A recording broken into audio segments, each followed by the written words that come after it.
Hi, my students.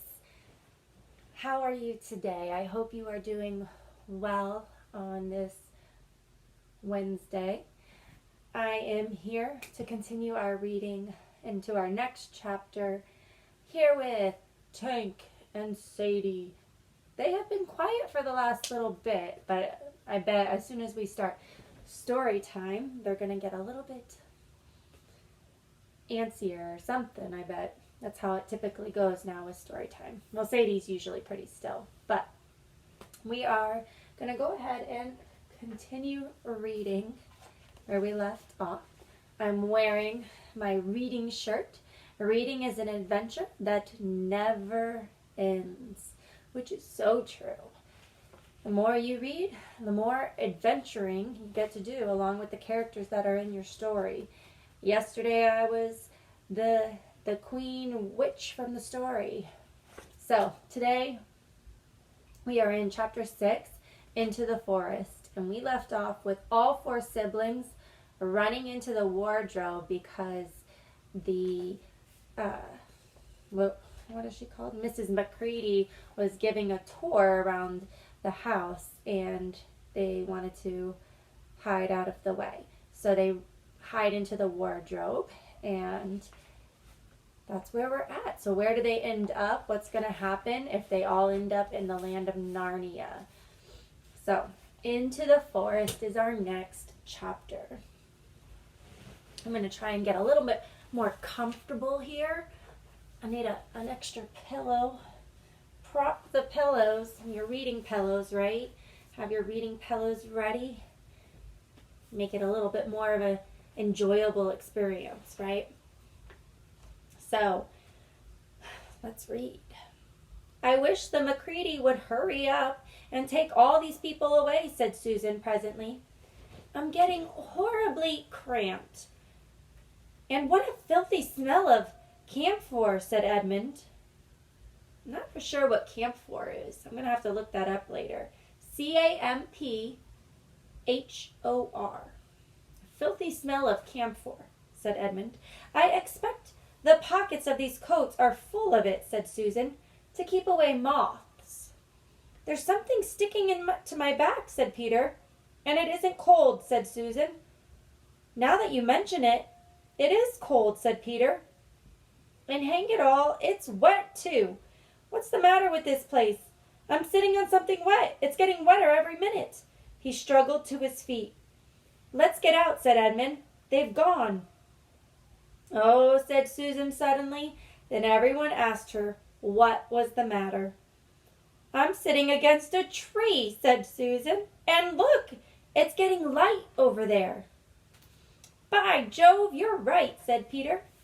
And look, there and there. It's trees all around. And this wet stuff is snow. Why, I do believe we've got into Lacey's wood after all. And now there was no mistaking it, and all 4 children stood blinking in the daylight of a winter day.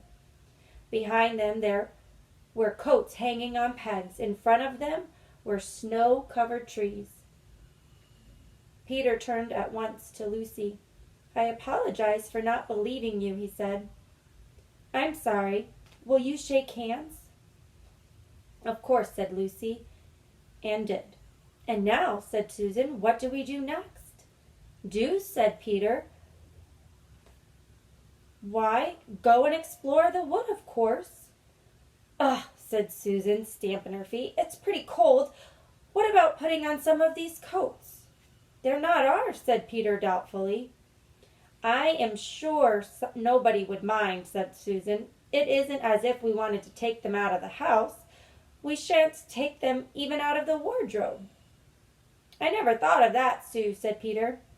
Of course, now you put it that way, I see. No one could say you had bagged a coat as long as you leave it in the wardrobe where you found it. And I suppose this whole country is in the wardrobe. They immediately carried out Susan's very sensible plan. The coats were rather too big for them, so that they came down to their heels and looked more like royal robes than coats when they had put them on. but they all felt a good deal warmer, and each thought the others looked better in their new get-ups and more suitable to the landscape. "We can pretend we are Arctic explorers," said Lucy. "This is going to be exciting enough without pretending," said Peter, as he began leading the way forward into the forest. There were heavy, darkish clouds overhead, and it looked as if there might be more snow before night. "I say," began Edmund presently, "ought we to be bearing a bit more to the left? That is, if we are aiming for the lamppost?" He had forgotten for the moment that he must pretend never to have been in the wood before. The moment the words were out of his mouth, he realized that he had given himself away. Everyone stopped. Everyone stared at him. Peter whistled. "So you were really here," he said. "That time Lou said she'd met you in here, and you made out she was telling lies?" There was a dead silence. "Well, of all the poisonous little beasts," said Peter, and shrugged his shoulders and said no more. There seemed, indeed, no more to say, and presently the four resumed their journey. But Edmund was saying to himself, "I'll pay you all out for this, you pack of stuck-up, self-satisfied prigs." Ooh, jeez. He needs to calm down. "Where are we going anyway?" asked Susan, chiefly for the sake of changing the subject. "I think Lou ought to be the leader," said Peter. "Goodness knows she deserves it." "Where will you take us, Lou?" "What about going to see Mr. Tumnus?" said Lucy. "He's the nice fawn I told you about." Everyone agreed to this, and off they went, walking briskly and stamping their feet. Lucy proved a good leader. At first, she wondered whether she would be able to find the way, but she recognized an odd-looking tree on one place and a stump in another, and brought them on to where the ground became uneven and into the little valley, and at last to the very door of Mr. Tumnus's cave. But there, a terrible surprise awaited them. The door had been wrenched off its hinges and broken into bits. Tank. Inside the cave was dark and cold, and had the damp feel and smell of a place that had not been lived in for several days. Oh no, what happened to Mr. Tumnus? Snow had drifted in from the doorway and was heaped on the floor, mixed with something black, which turned out to be the charred sticks and ashes from the fire. Someone had apparently flung it about the room and then stamped it out. The crockery lay smashed on the floor, and the picture of the fawn's father had been slashed into shreds with a knife. "This is a pretty good washout," said Edmund. "Not much good coming here." "What is this?" said Peter, stooping down. He had just noticed a piece of paper which had been nailed through the carpet to the floor. "Is there anything written on it?" asked Susan.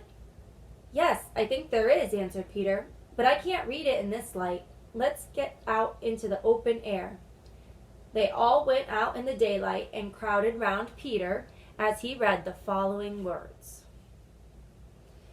"The former occupant of these premises, the fawn Tumnus, is under arrest and awaiting his trial on a charge of high treason against Her Imperial Majesty Jadis, Queen of Narnia, Chatelaine of Cair Paravel, Empress of the Lone Islands, etc. Also of comforting her said Majesty's enemies, harboring spies, and fraternizing with humans. Signed, Margram, Captain of the Secret Police. Long live the Queen." The children stared at each other. I don't know that I'm going to like this place after all," said Susan.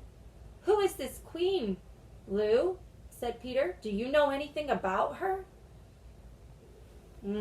Let's see this picture. This is what Mr. Tumnus's place now looks like.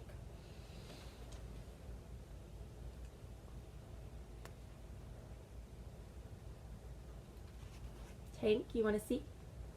Yeah, Tank saw. Tank saw. Sadie, you want to see? Oh. The babies. She isn't a real queen at all, answered Lucy. She's a horrible witch, the White Witch. Everyone, all the wood people, hate her.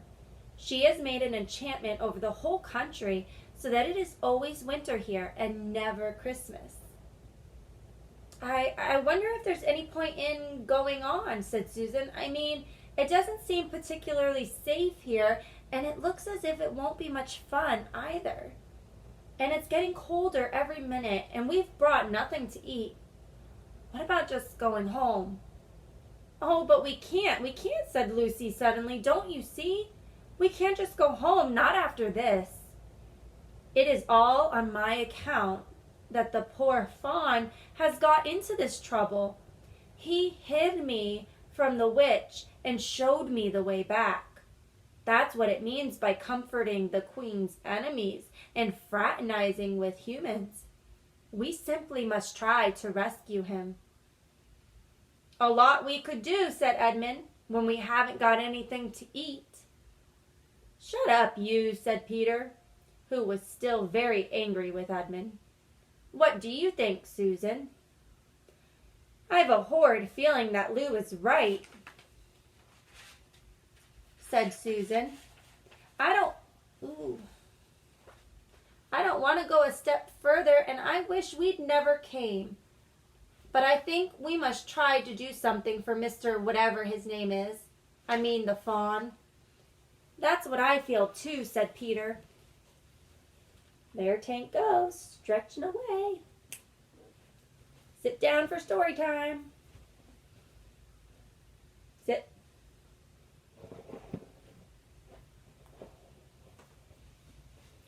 That's what I feel too, said Peter. I'm worried about having no food with us. I vote going back and getting something from the larder, only there doesn't seem to be any certainty of getting into this country again, when once you've got out of it. I think we'll have to go on. So do I, said both the girls. If only we knew where the poor chap was imprisoned, said Peter.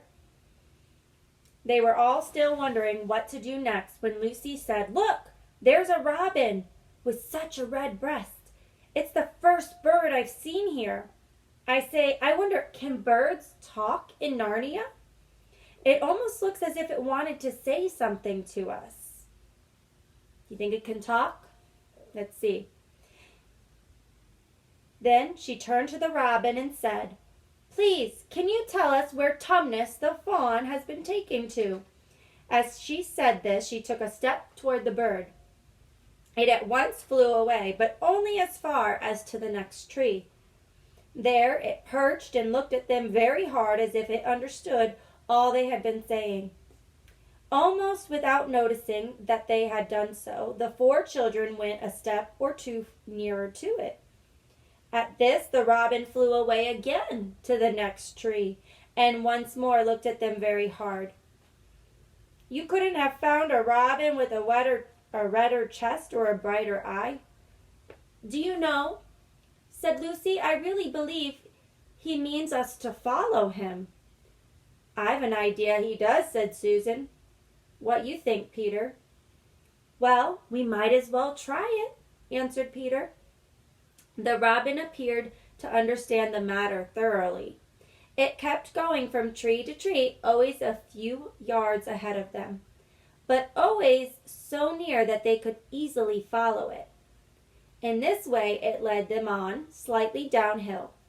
Wherever the robin alighted, a little shower of snow would fall off the branch.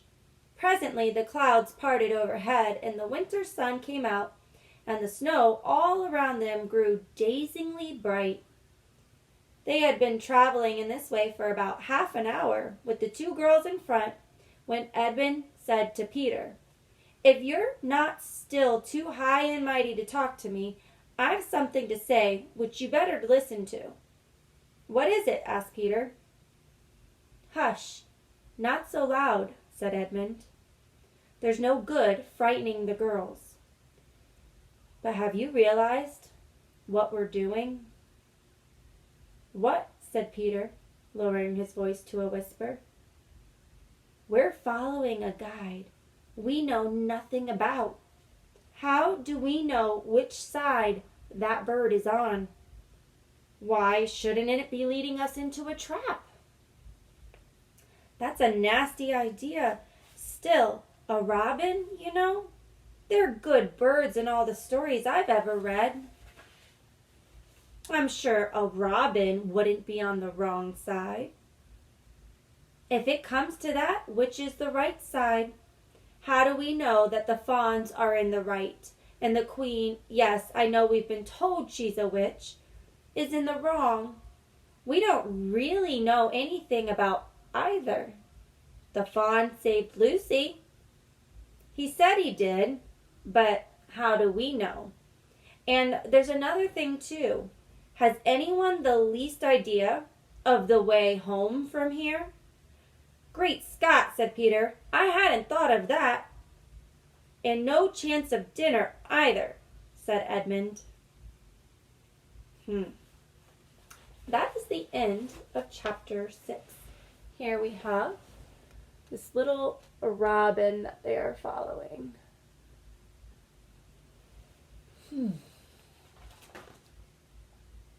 Chapter 7, the next chapter, is a day with the beavers.